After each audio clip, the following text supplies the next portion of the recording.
Hello and welcome to the Money Street. There is a term that is very often used when talking about an economic crisis, and it is a recession. In 2007, for example, when the housing bubble in the United States burst, there was the Great Recession of 2008, and now in the year 2022 the economy started badly, but seems to be going from bad to worse.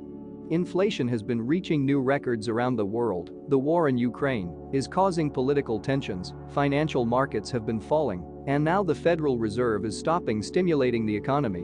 One of the great fears of both politicians and economists is that we are going into a recession.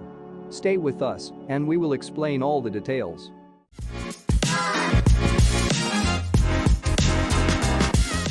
Mark Zuckerberg, last week, announced to his employees that the company and the economy are going to see very tough times.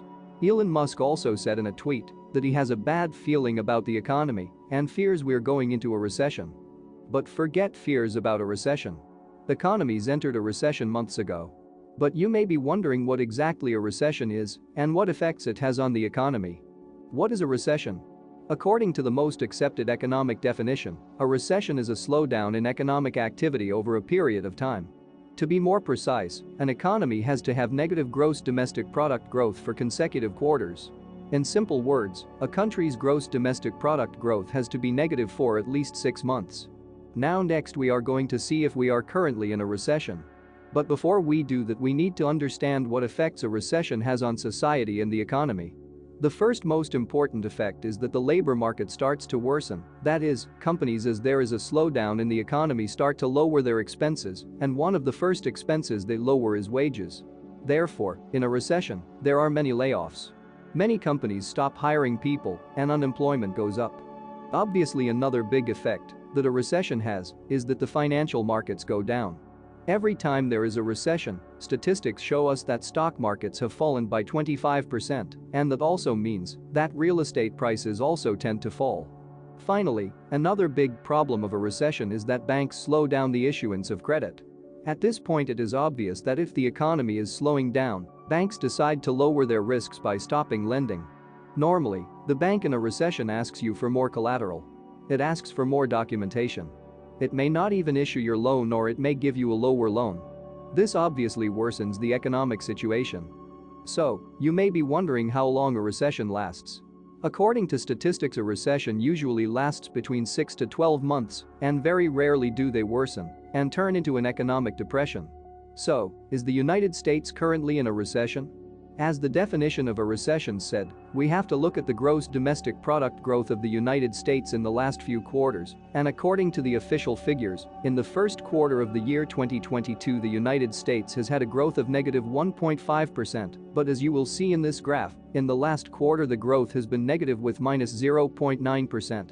With these 2 quarters in a row being negative, we can confirm that the US are in a recession. But before this last quarter confirming that the USA is in a recession, the last quarter of the 2021 was positive with a 6.9% growth. So before the last quarter has been published, the United States was not in a recession according to these figures, but we have to be critical, and I would like to show why the United States was in a recession. If the US enters a recession, other countries will probably also enter a recession. Keep in mind that the US is the largest economy in the world and imports all kinds of things, so in this video it is paramount to use the US economy as an example. As I was saying, according to the economic definition, a recession means negative growth in a country's gross domestic product for 2 consecutive quarters. The United States has only had negative growth in the first quarter of 2022, but in economics one always has to talk about 2 types of figures: the nominal figures and the real figures. The nominal figures are the ones that are presented, as are for example the figures that I showed you of the growth of the gross domestic product of the United States, but when one talks about economic terms it is always important to take inflation into account, and when we do, that we get the real figures. In economics, remember that inflation measures how much the prices of all the products and services that we all consume have risen. If inflation is high and higher than economic growth, the result is that economic growth is completely wiped out. Therefore, economists normally include inflation figures to see if there is real economic growth or not, and in the case of the United States, inflation since the beginning of the year has been hovering between 7 to 9% each month. This means that taking inflation into account, real economic growth in the US has been negative since the end of 2021. If you are enjoying this video and want to be aware of new videos, subscribe to this channel and turn on notifications. Take economic growth in the last quarter of 2021, for example. This was 6.9%, while inflation was hovering at 7%. That leaves us in real terms with economic growth of negative 0.1% in the United States. As a result, that means that we, in real terms, are already in a recession, and if we use that same logic of looking at economic growth in real terms, the first quarter of 2022 has been terrible. Inflation was around 8% during the first quarter, while economic growth was negative 1.5%. That means that real growth in the United States in the first quarter was negative 9.5%. And now, in July, the second quarter US economic growth figures have been released. As shown before, the GDP growth rate has been of negative 0.9%, while the inflation has been of 9.1%. This means that the last quarter it has been of negative 10%, which shows us that the recession is confirmed and increasing. But in real terms, that growth is going to be even worse as inflation is currently running at 8 to 9%. So going back to what I said, we are already in a recession for a long time. This is something that politicians do not tell you and do not want to admit because they are politicians and they do not want to lose power. Now, what other evidence do we have that we are already in a recession? Well, you remember I told you that the most important effect of a recession is layoffs and unemployment. Well, this is something that we are already seeing in large companies like Walmart, Tesla, Amazon and many more. They have been starting to lay off their employees because they see that the economic situation is getting worse.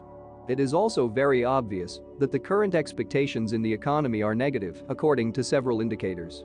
For example, job growth has been slowing for many consecutive months. Next, a crucial indicator in consumption is the so-called Michigan consumer sentiment. This is an indicator that shows how strong consumer activity is in the United States. That is, how many purchases have been made and how much consumption the economy plans to have. Well, this indicator has plummeted, as you will see in this chart, reaching levels that we have not seen for almost 50 years, in the 1970s. So, for all these reasons, it is obvious that we are in a recession in real terms, and most likely this month we will get confirmation that we are in a recession in nominal terms. And that brings us to the last part of this video. How can you protect yourself from such a recession? A recession is a necessary time in the economy as it cleans out all those weak businesses that are not going to be able to weather hard times, and in the same way you have to prepare yourself as well. It is very important that you have an emergency fund. In case you get laid off, the worst thing that can happen to you is that your main source of income disappears and you don't have an economic cushion to survive. Now it is also very important that you are not risking anything in your job or quitting without having an alternative job.